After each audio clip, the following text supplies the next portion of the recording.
Nous voici arrivés à la 29e vidéo sur cette chaîne et avant de commencer, un petit message.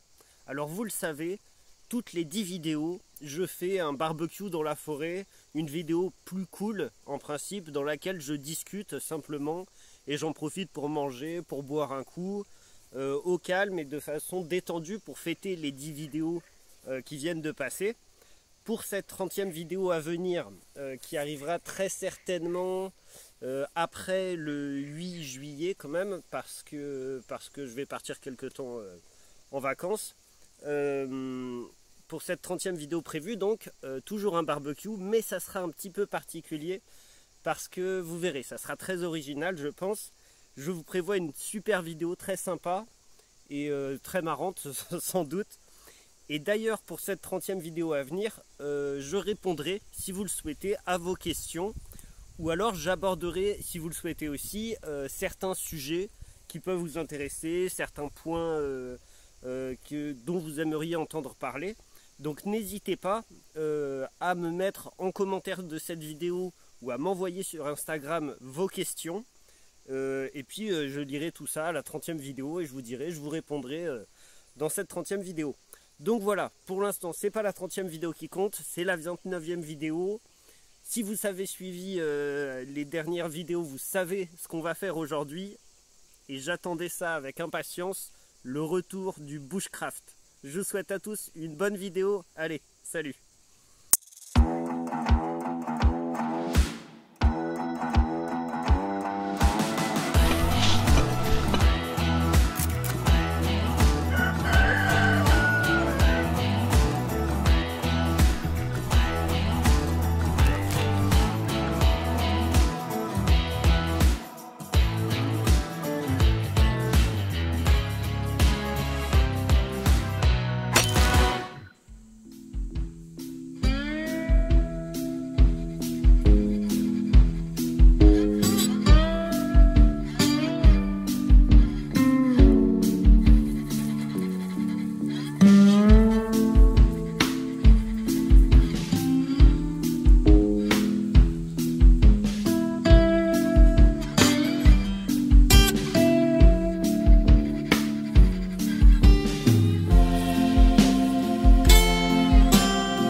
Bonjour à tous, bienvenue dans cette nouvelle vidéo par 36 degrés et peut-être 100% d'humidité.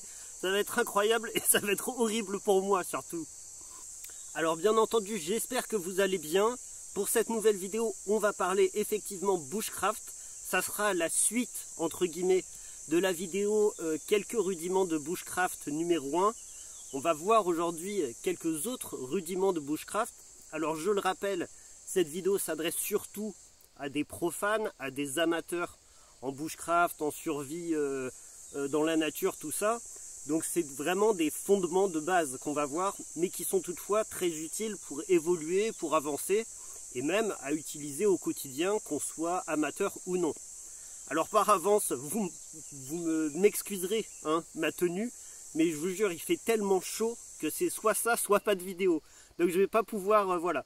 Bien heureusement, normalement, dans cette vidéo, vous n'aurez pas beaucoup à me voir. Vous verrez surtout ce que je fais, ce que je fabrique et ce que je vous montre. Donc vous n'aurez pas à subir mon corps d'Apollon, vous inquiétez pas. Alors on va commencer donc avec un indispensable du bushcraft, et ça même tous les professionnels vous le diront, à savoir un trépied.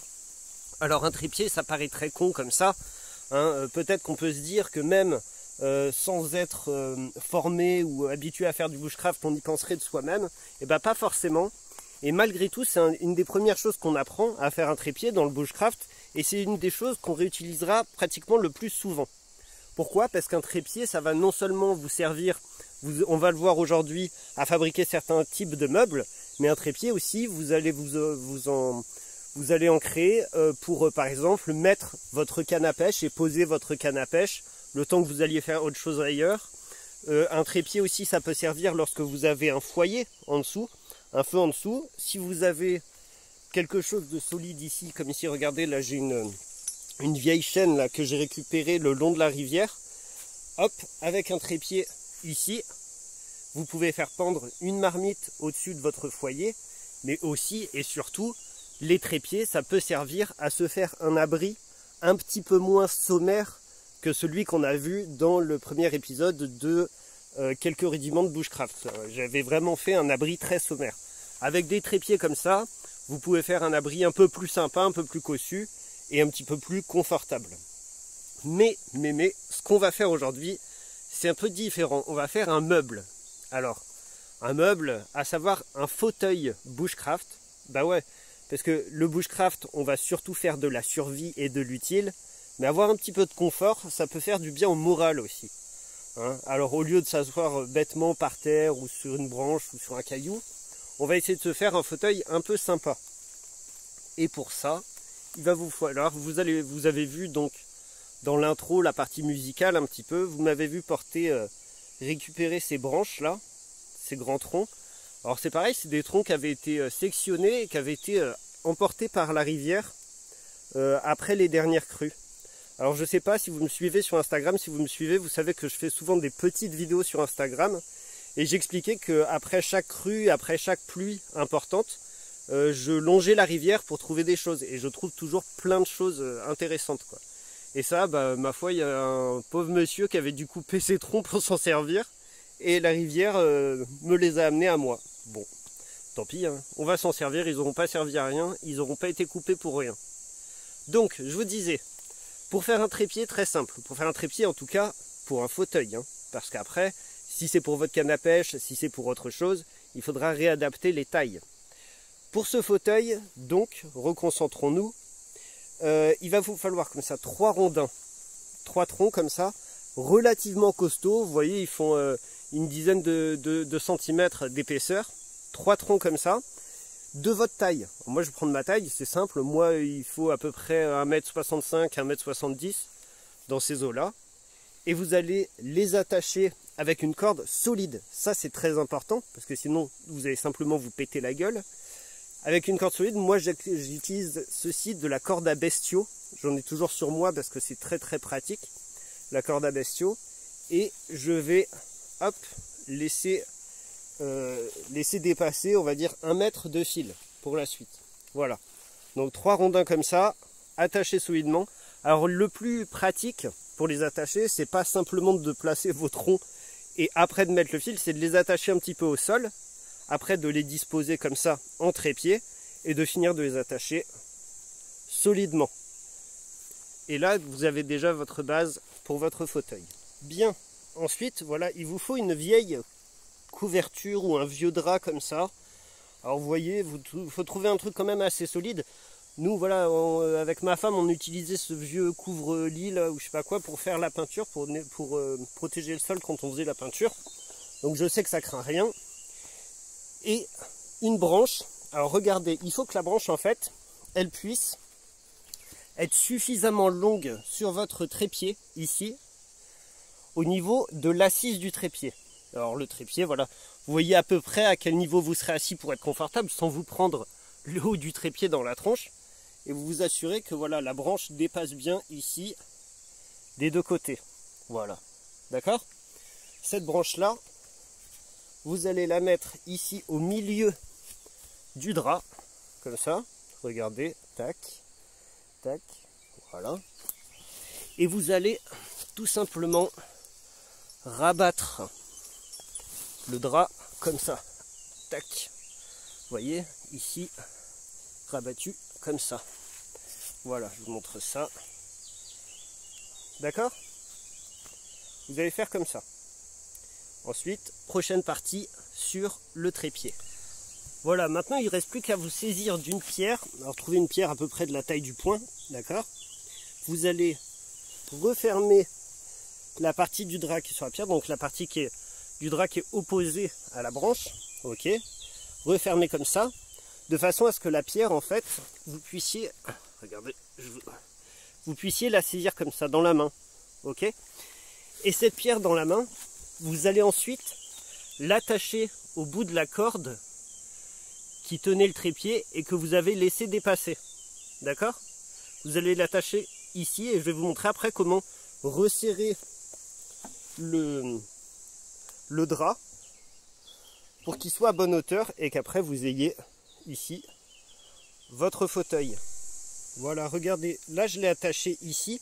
Donc on voit bien la pierre qui est là, qui va éviter que le drap en fait s'échappe de la corde. Ok? Et la corde en fait ici, je vais faire autant de nœuds que nécessaire pour que en bas la branche arrive à peu près au niveau de l'assise.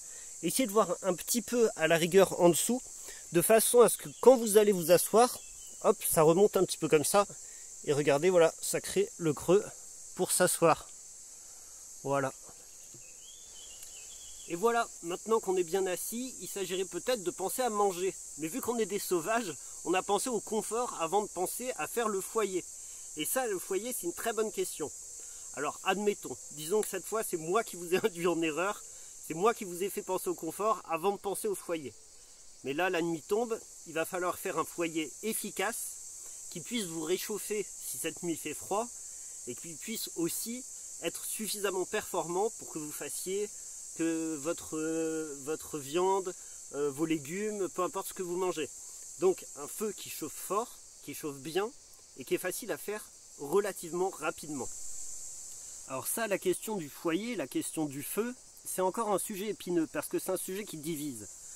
Alors chez les survivalistes, chez les pratiquants du bushcraft, il existe de multiples façons de faire un foyer, de faire du feu.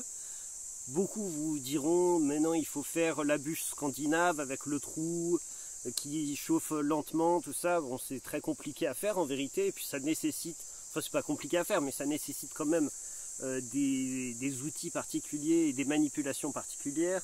D'autres vous diront, faut faire un puits d'à côté avec un appel d'air à côté. Bon, pourquoi pas, en fait, chacun, je pense, a sa méthode, et chacun a sa méthode qui marche. Donc moi, je ne vais pas estimer avoir une meilleure méthode que quiconque. J'ai une méthode qui, à mon sens, est plus simple et à mon sens est tout à fait efficace, en fait. Donc, c'est ma méthode qu'on va voir aujourd'hui. Alors, petite parenthèse, je sais qu'habituellement dans les vidéos, je vous dis, bon ben, pour faire la vidéo, pour faire ce que je fais aujourd'hui dans la vidéo, il faut tel outil, tel truc, tel machin. Mais bon, maintenant, je pars du principe quand même que vous connaissez un petit peu, après avoir vu les vidéos, les outils à avoir, le matériel à avoir. Par ailleurs, j'avais fait une vidéo récemment où je parle de tout le matériel de survie et puis surtout le matériel de survie à emporter de façon privilégiée. Donc voilà. Donc je pense que là, vous verrez, vous regardez maintenant au fur et à mesure de la vidéo ce que j'utilise. Mais il n'y a rien que j'utilise dans cette vidéo que je n'ai pas utilisé déjà auparavant, en vérité. Alors une fois qu'on a trouvé le lieu sur lequel on va faire notre foyer, on va simplement utiliser notre petite pelle pliante, pelle américaine, pour creuser un trou d'environ, on va dire, 40 cm par 30, ok, et puis pareil, une quarantaine de centimètres de profondeur. D'où l'utilité de ne pas s'y prendre trop tard pour faire un feu, vous imaginez bien.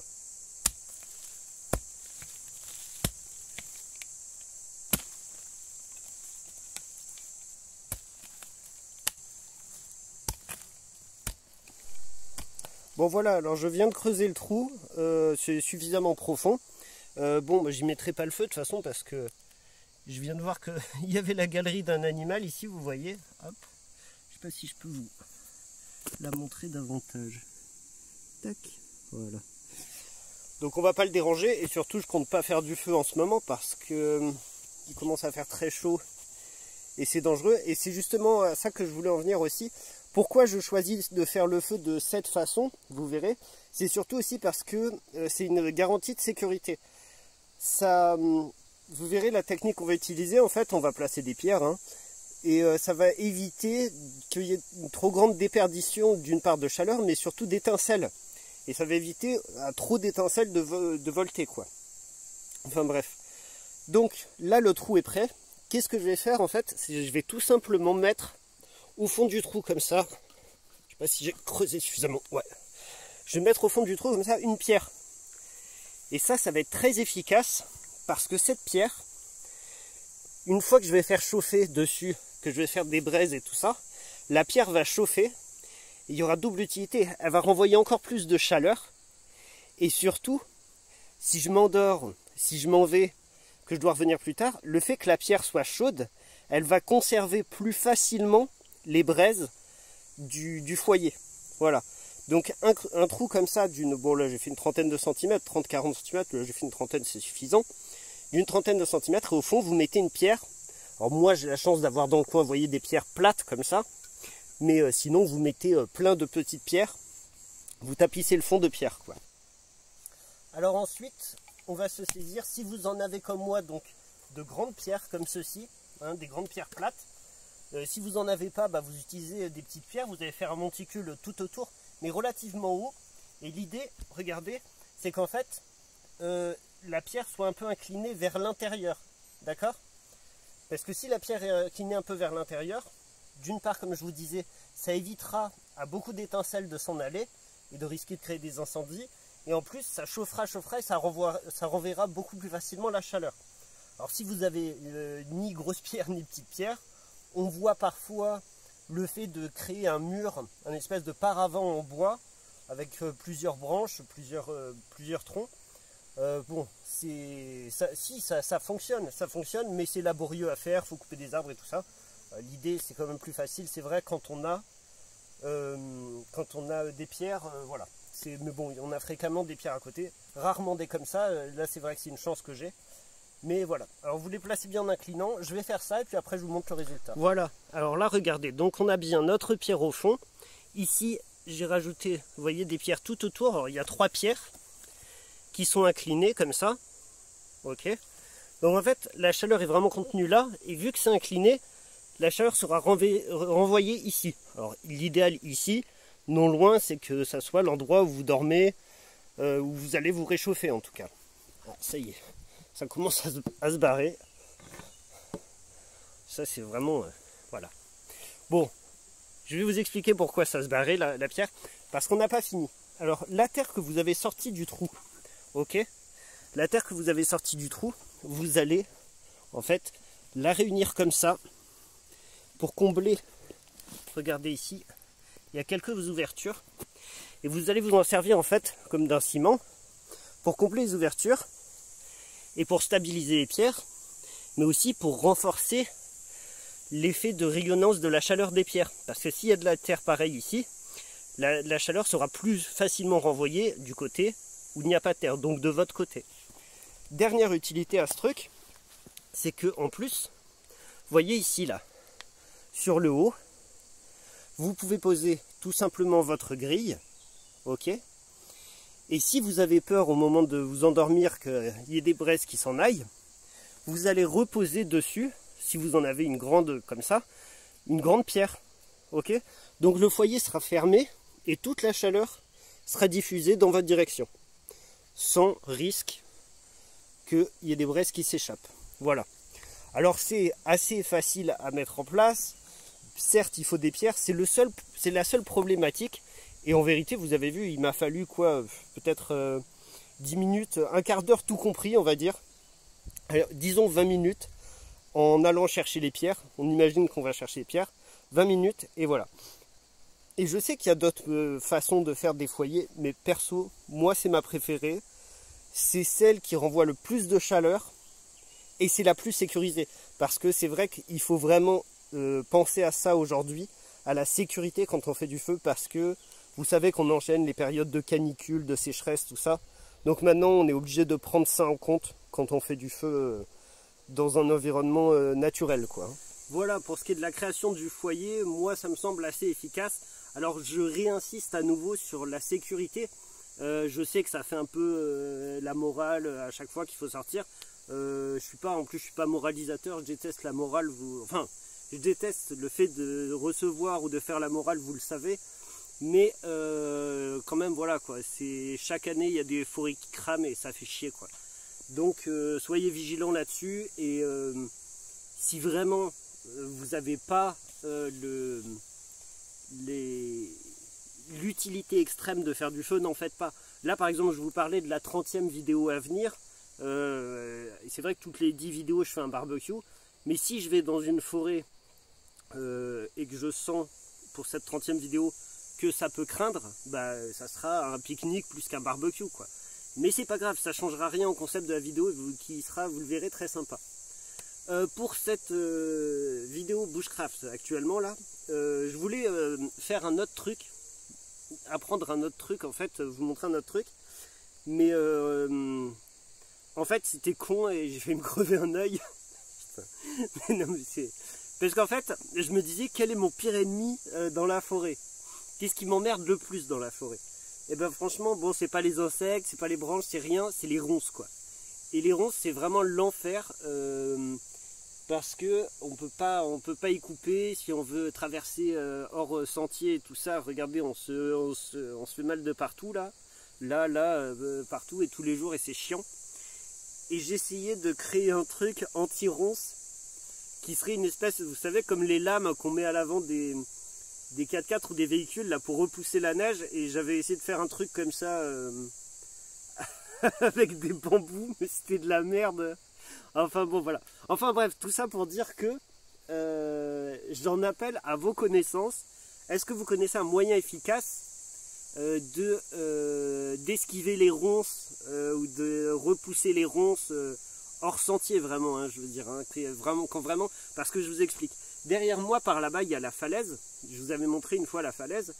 Et je crois qu'il y a encore une grotte qui peut-être est plus grande. Et c'est certain qu'elle est inexplorée et tout. Enfin, elle a peut-être été un jour, mais je veux dire là que personne n'y va. Mais il y a un champ de ronces monstrueux, j'ai jamais vu ça quoi. Donc à part y aller à coups de lance-flamme, je sais pas comment je vais traverser. Et ça m'emmerderait de passer le champ de ronces en éclatant tout à coups de machette, parce que l'idée de la vie sauvage et du bushcraft aussi, c'est d'être en harmonie et de ne pas laisser de traces de son passage. Hein. C'est l'un des fondements du bushcraft, hein, vous le savez, c'est de ne pas laisser de traces de son passage. Voilà, donc j'ai pas envie d'éclater un champ de ronces entier juste pour aller voir une grotte qui peut-être me décevra, parce que c'est que des probabilités hein, ce que je dis. Enfin voilà, donc ça j'en appelle à vos connaissances là-dessus. Et enfin je vais vous montrer un dernier truc sympa. Alors je dis c'est sympa parce que chaque fois que je le fais ça fait rire les filles, enfin ma femme et ma fille quoi. C'est en forêt. Quand on est en forêt en fait, souvent je dis aux filles, il faut éviter de hurler, de crier, de s'appeler fort, tout ça. Il vaut mieux dans ces cas-là trouver un son, un bruit qui puisse être, qui puisse être discret, enfin qui puisse être audible tout en étant discret. Alors justement, il ne s'agirait pas non plus de siffler, siffler comme un fou, tout le monde se rendrait compte qu'il y a un connard qui siffle. Donc voilà, il y a une petite chose qui est sympa, je vais vous montrer ça et après je vous montre comment on fait.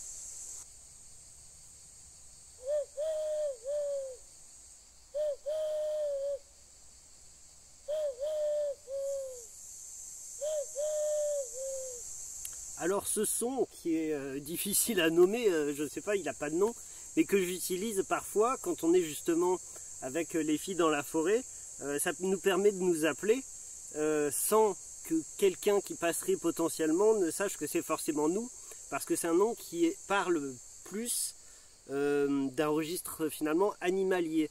Et doublement parce que j'ai déjà essayé de faire ce son quand j'étais à proximité d'animaux en fait, notamment des lièvres ou des chevreuils, et je me suis rendu compte que c'est un son dont ils ne se méfient pas.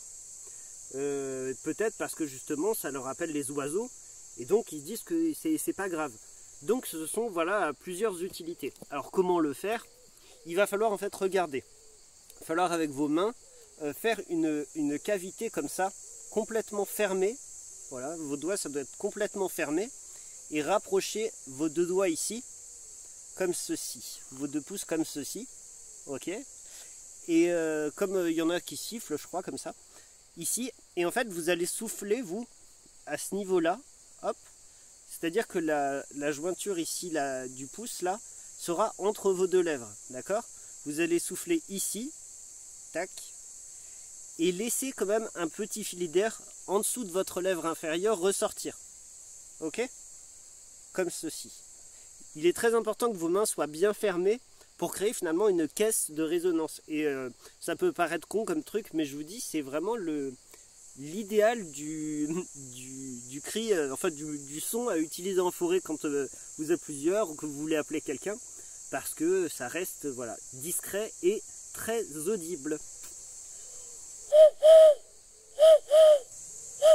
Bon allez, j'arrête ici mes conneries, j'espère que ça vous aura plu. En tout cas, c'était un moment très sympa. Si vous avez des questions, n'hésitez pas. Et puis je vous dis, pensez également aux questions, aux idées de sujets pour la 30e vidéo. Donc voilà quoi. Et puis, alors je vous dis, on se retrouvera pas tout de suite, peut-être enfin à partir du 8 juillet, mais ça sera peut-être très certainement plus aux alentours du 15 juillet. Parce que voilà, un petit peu de vacances et tout, ça fait du bien aussi. Même si finalement, vivre dans la forêt comme ça, enfin vivre dans la forêt, être si souvent dans la forêt, j'ai souvent la sensation d'être en vacances en vérité. Mais bon, il faut quand même parfois aussi penser à la famille, c'est normal. Hein. Mais voilà, d'ici là, prenez soin de vous. En tout cas, je vous souhaite un très bon début d'été. On se retrouve rapidement, croyez-moi, on va se marrer, ça va être sympa. Et j'ai encore plein d'idées de vidéos à venir, je pense que je vais vous gâter. Bon allez, prenez soin de vous, à la prochaine, bon début d'été, salut!